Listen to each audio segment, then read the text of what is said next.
Hello everyone. Do you know anyone that snores? A friend, a relative, a partner? This is so common. So how do you deal with this?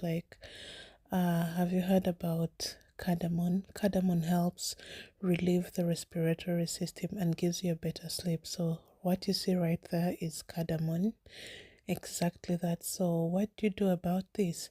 Go ahead and get some few seeds of cardamom and then boil it and pour it in a cup. Let's say 15 minutes before this person goes to bed.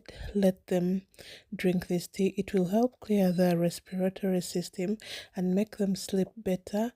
If you try out this, you'll realize that this person will sleep the whole night without snoring and wake up feeling, relaxed better and all that. I hope you try out this and let me know. Yes, thank you. Bye.